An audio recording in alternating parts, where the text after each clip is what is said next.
Well, does this seem like Sunday to you?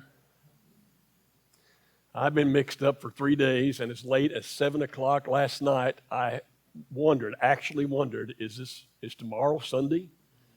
And I've got to talk. So I hope that all of you have had a good Christmas holiday, and likely some of you have been with family, and perhaps some of you will be like Suze and I, that our family is coming in sometime this week, and we will have Christmas with them. And I hope you've been blessed through all that. And yes, it is the last Sunday of 2021. Can you really comprehend that? That old statement that the days are long, but the years are short is really a true statement, isn't it? And probably as you look back in 2021, there have been some days that have been really long and really hard, very, very difficult. Didn't know if you were going to survive them, but the year has passed so very, very quickly. And I want to thank all of you for being so faithful to attend in this building, and thank all those who listen at a distance. And we know every week almost we're reminded of someone, by someone, that they have been watching or they've been listening and so forth. And so I want to thank all of you for being so special in the way you have been a part of all this. And I should mention that today is Jack and Carol's 33rd wedding anniversary. Jack, you're not smiling enough. What's going on? But anyway, I'm glad you're here, and I know we've actually had several people this morning contact us and say they'd be watching live this morning and couldn't be here. So our crowd is a little bit smaller, but whatever the case, we're going to make the most of it this morning. And I want to continue this morning talking in the book of Philippians, and I want to try to talk again about joy, only it's a strange kind of joy. And I don't know that I actually have the thoughts clear on what Paul is trying to tell us in Philippians chapter 3. I just know the first phrase used in Philippians chapter 3 in verse 1, Paul is telling those of us who are Christians that we ought to rejoice, that we ought to be a happy, joy-filled people. But before I go any farther, I want to remind you of a dominant theme throughout the Bible. And you have to understand this dominant theme to be able to capture what Paul is going to be able to tell us about this strange kind of joy. And that dominant theme is that God has always had a chosen people. Now, people don't like to hear that. People think it's unfair. But in the Old Testament, you well remember that it started with Abraham, and the descendants of Abraham were literally God's chosen people. Out of all the people on the face of the earth, God chose them, and He set them apart, and He blessed them a great deal. But over time, these people who were chosen took pride in the fact that they were chosen. And they began to look with disdain at all the other people, and they thought all the other people to be inferior. And when they were questioned, they would proudly say, we can trace our heritage, we can trace our bloodline all the way back to Abraham. And then they began to be really proud over how they did things, all their traditions and all their customs. And in fact, they became so proud of those things that they kind of did those and lost sight of God. You move into the New Testament, that same theme remains. But then Jesus arrives. It's what the world's been thinking about, hopefully, over the last few days. Jesus arrives. And Jesus says that there's still going to be a chosen people, only those who are chosen are those who live by faith in me and in my blood, and those who have been purchased by my blood. They are the chosen people. And now to these latter chosen people, Paul is saying, I want you to be really, really a people who rejoice. But as he writes in Philippians chapter 3, continuing after verse 1, he becomes very, very strong in his language. And in this strong language, he seems to be perhaps, not totally sure about this, you need to think about it, he seems to be talking about something that can so easily steal from us our joy. And the past can so easily steal our joy. Now, to those people, he goes back to the former chosen people. And he's so strong. If you read that passage, and I don't think Burke has this part of it up there, but if you read that passage, he's really talking. These people, they only want to look at the outward things. And they think because they've been circumcised in that covenant with Abraham, that they're God's people, and they focus on the outside. And you and I know, Paul says, that we have been circumcised in the heart, and we live by the Spirit of Jesus Christ. And he'll go ahead and say some strange things like, if anybody wanted to boast about the flesh and about the past, it ought to be me. I was circumcised on the 8th day. I'm of the tribe of Benjamin. And considering the Jewish faith, I'm a Pharisee. And if righteousness could have been attained by the law, I was faultless. But he goes ahead to say in the next passage, but that was all for nothing. That's the past. And it has nothing to do with where we are now. I want you to think about the past for a moment. Sue's brought me a Christmas card Monday night of this last week. She wanted to show me this young family, the husband and wife probably in their mid-40s, and 3 little children, I think, and she's an attorney in Amarillo.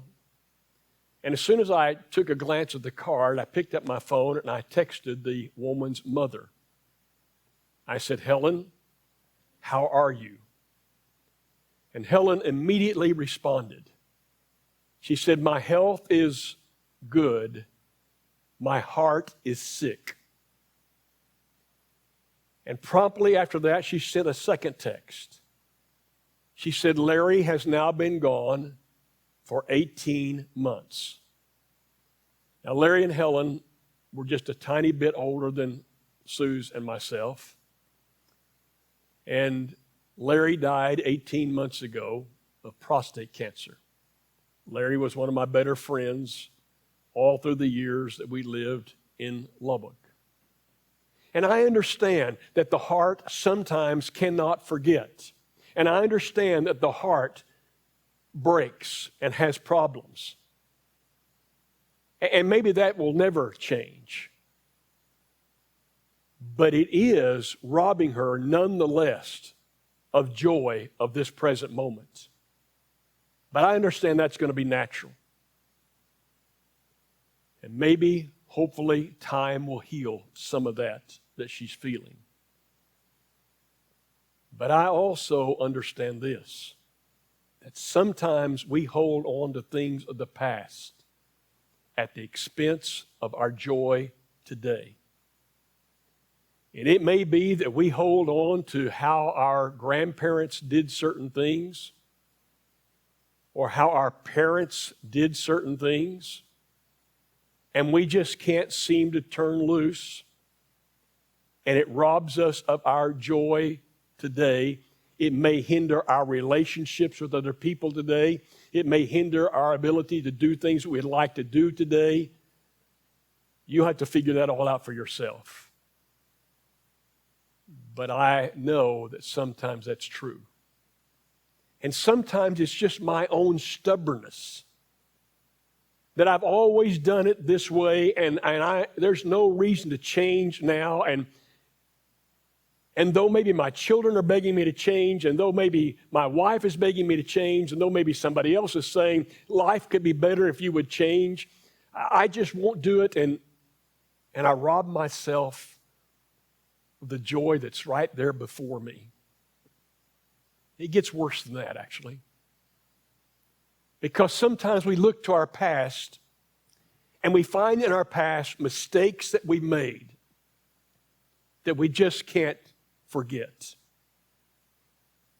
And we can't forgive ourselves. We can't let it go. And therefore, we can't experience the joy that's here available to us at this moment. Is that making sense to any of you? Or sometimes we can't forget how someone hurt us all that time ago. It's something they said, it's something they did, and we have been bitter enemies for such a long time, and I don't speak to my father because of it, and I don't have any relationship with my brother because of it, or whatever. And it robs me of the life that is before me at this very moment that I can't accept, I can't embrace. The past is to be honored. The past is to be remembered. The past is not to be worshiped. It's now. And Paul says, I had such a past. In the world that I was in my past, I had it made. I was the cream of the crop. I was the top rung on the ladder. But you know what? It was all waste. It was all waste material, what it originally says. It amounted to nothing compared to what I have found in Jesus Christ. I will not live in the past. And so there is this phrase that Burke's going to finally put up there that I want you to look at. And I'm going to get right down to the bottom of this phrase because it's so powerful. He says, I want to know Christ. Yes, to know the power of his resurrection and participate in his sufferings and becoming like him in his death, and so somehow attaining to the resurrection from the dead. Not that I've already obtained all this, or I've already arrived at this goal, but I press on to take hold of that for which Christ took hold of me. Now I want you to listen to this. I do not consider myself yet to have taken hold of it, but this one thing I do, forgetting what is behind and straining toward what is ahead, or your translation say, I press toward what is ahead. I press on to the goal to win the prize for which Christ has called me heavenward in Christ Jesus. The way to happiness is to move forward in our relationship with Christ and to set behind us the past.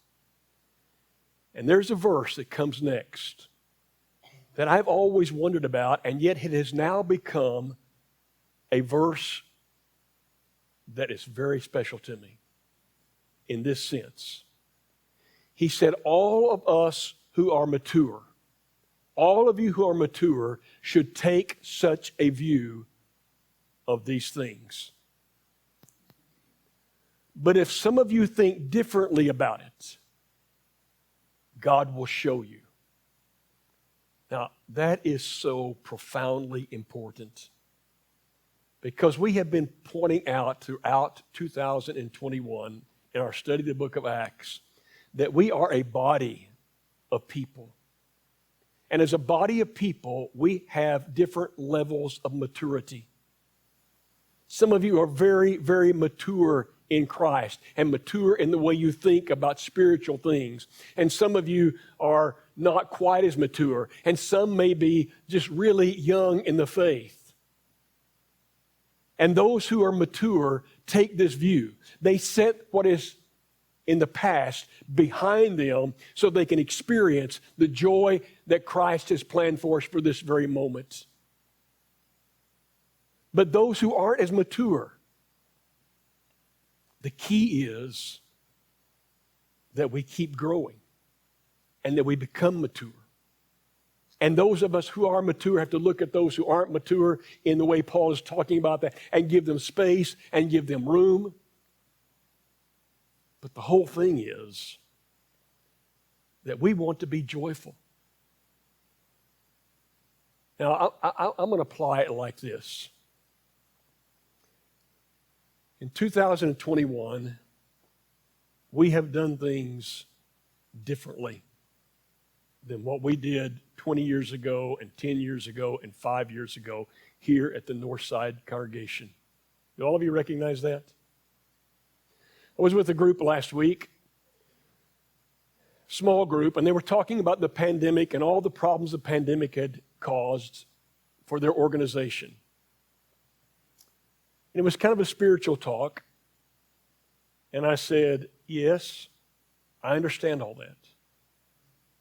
But I am so thankful for the pandemic in this sense.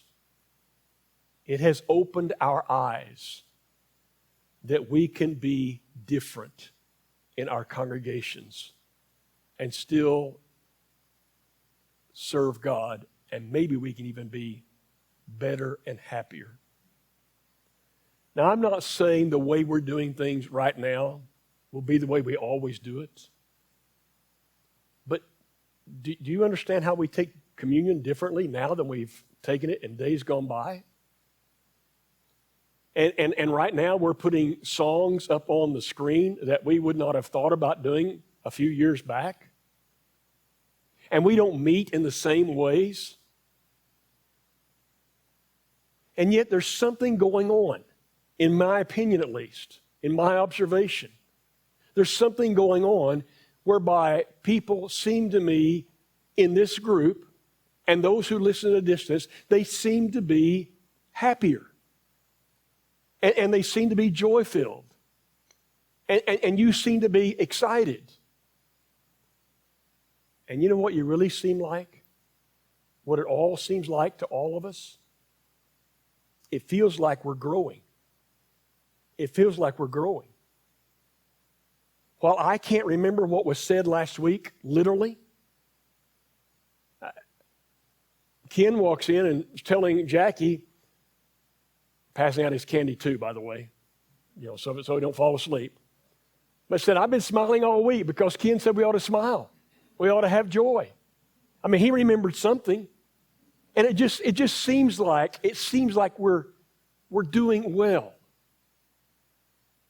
And we're not doing it like we used to do. I have told you before about a book that I have recommended to many people and to many organizations. It's written by a man named Henry Cloud. It's an older book now, 10 years old probably now. Title of the book is Necessary Endings.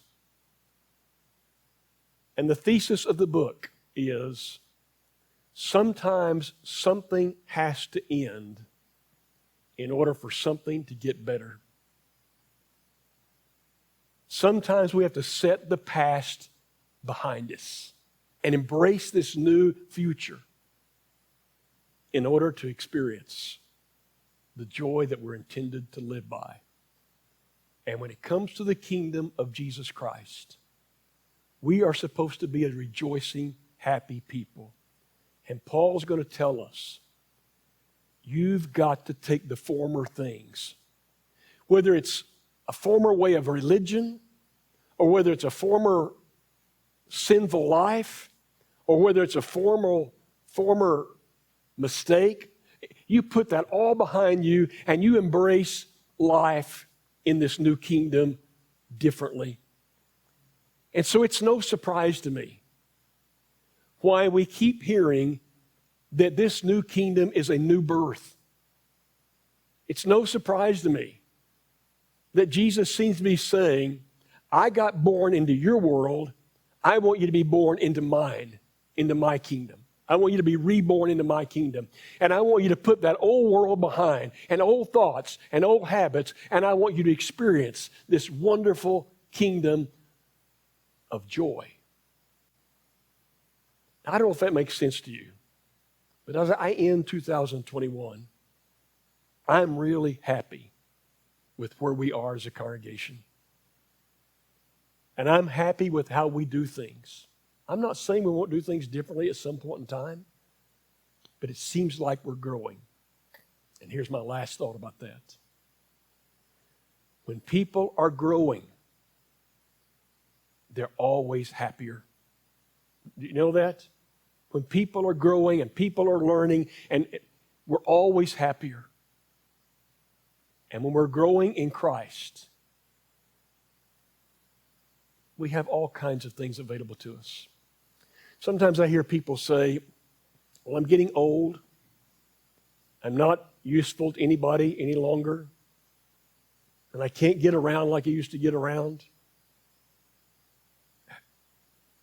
Even in that state, we're designed to be in this new kingdom filled with joy. Because we're pressing toward that mark of the prize of the high calling of God, which is in Christ Jesus. We have everything waiting for us.